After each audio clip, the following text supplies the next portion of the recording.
Let's go to Andy McCarthy right now, the former U.S. Assistant Attorney. Andy, where is this going now? Let's say the inquiry gets enough votes to proceed. Then what? Well, I think the wise thing for them to do at that point would be to reissue the subpoena to Hunter Biden. I know there's been some talk that they'll just move ahead with contempt without having that happen, Neil. But I think Hunter's going to take the position that the inquiry was not authorized at the time that he was subpoenaed and didn't appear, and therefore it was illegitimate. He'll argue that they knew it was illegitimate, which was why on that very day they tried to vote it and get it approved. Chad just said they think they have the vote, so we'll see what happens with that.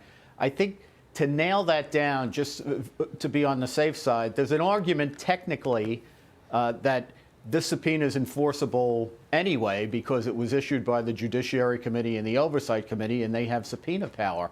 But I think the wise thing, since we're talking about the president's son, and contempt is very serious in this context, they'd be better off reissuing the subpoena once they get the inquiry approved by the full House, and then daring him not to show up under those circumstances. Under those circumstances, then, he'd be in hot water, right? Well, there's two different things here. One is the subpoena, and one is whether you testify or not. The subpoena is a legally enforceable order to show up. But whether you have to testify or not depends on a different thing, which is, do you have a legal confidentiality privilege? In this instance, he's still under investigation and he's been indicted twice. So he's easily got a Fifth Amendment privilege. But the thing is, Hunter doesn't want to go in and take the Fifth. He would rather have a public campaign where he says, I'm not testifying because I've asked to testify in the open and they only want to do it behind closed doors because they're so insidious, you know, et cetera, et cetera.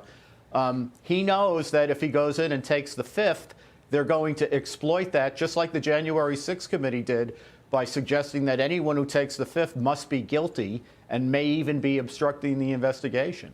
You know, the demand that he show up for this closed-door meeting, would it have been strengthened if Democrats were invited too? I believe, Neil, that Democrats would have been invited. The closed-door deposition, generally speaking, has investigators from both parties. Now, the difference between what goes on behind closed doors, which is much more efficient for investigations, and these crazy public hearings they have, is in the closed-door deposition, each side has investigators who conduct rounds of questioning, and those rounds usually go on for about an hour so that you can actually develop lines of inquiry and discover documents that might be relevant. Whereas in the public hearing, you get about 40 members of Congress who do these crazy kilt 5-minute rounds that are not really coherent. And if the witness dares to try to answer any of the questions, they reclaim their time and don't let them speak. Man. So, you know. Yeah, it's a mess. You know, while I have you, Andy, we're learning right now that the election interference case by Donald Trump, it's going to be held for a while. The judge saying that he wants to weigh, you know, immunity from prosecution and all of that. U.S. District Judge Chanda Chukan had agreed to pause any further proceedings that would move this case toward trial or impose additional burdens of litigation on the defendant, of course, Donald Trump. What do you make of that and what this could be signaling? It's a straightforward application of federal law, Neil. They're allowed to appeal immunity pre-trial. It's one of the few things federal law lets you appeal in a criminal case pre-trial. The rule is once a court of appeals accepts an appeal, then the jurisdiction over the case transfers from the district court to the appellate court.